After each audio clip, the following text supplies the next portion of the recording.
ফরিদপুরে পেঁয়াজ উত্তোলনে ব্যস্ত সময় পার করছেন কৃষকরা। তবে বিদেশ থেকে পেঁয়াজ আমদানির খবরে লাভের আশায় অপরিপক্ক পেঁয়াজ তুলে বাজারজাত করছেন অনেকে। খায়রুজ্জামান সোহাগের তথ্য ও ছবিতে ডেস্ক রিপোর্ট। দেশের মোট চাহিদার বড় একটি অংশ পূরণ হয়ে থাকে ফরিদপুরের উৎপাদিত মুড়ি কাটা, দানা এবং হালি পেঁয়াজে। বর্তমানে মাঠ জুড়ে মুড়ি কাটা পেঁয়াজ উত্তোলনে ব্যস্ত সময় পার করছেন এই জেলার কৃষক। গেল 2 বছর পেঁয়াজ চাষে কৃষকের লোকসান হলেও এবছর বাজার দর ভালো থাকায় তাদের মুখে হাসি ফুটেছে।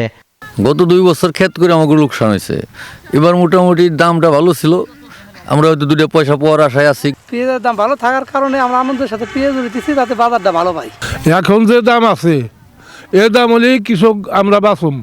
এদিকে বিদেশ থেকে পেঁয়াজ আমদানির খবরে অপরিপক্ক পেঁয়াজ উত্তোলন করে বাজারজাত করছেন অনেক কৃষক। আমরা যখন মুড়ি কাটা পেঁয়াজ উঠানো শুরু করি তখন সরকার বিদেশ থেকে আমদানি শুরু করে। দাম কমে যাচ্ছে, এই জন্য কাঁচা কাঁচা তাই একটু উঠে কটাটা যদি আনা যায় চালান করে। এখন যদি আমাদের দামটা একটু ভালো আছে, পরবর্তী দাম কমে যাবে, এই কারণে আমরা বীজটা উঠেছি তাড়াতাড়ি।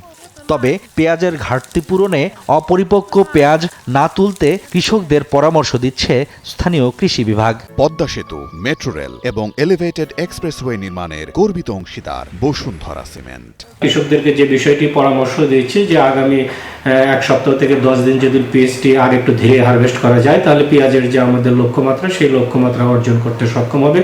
ফরিদপুর জেলায় এবছর 5285 হেক্টর জমিতে মুড়ি কাটা পেঁয়াজ আবাদের লক্ষ্যমাত্রা নির্ধারণ করা হলেও সেই লক্ষ্যমাত্রা ছাড়িয়ে 5370 হেক্টর জমিতে মুড়ি কাটা পেঁয়াজের আবাদ হয়েছে, যা থেকে 82,000 মেট্রিক টন পেঁয়াজ উৎপাদন হবে বলে আশা কৃষি বিভাগের।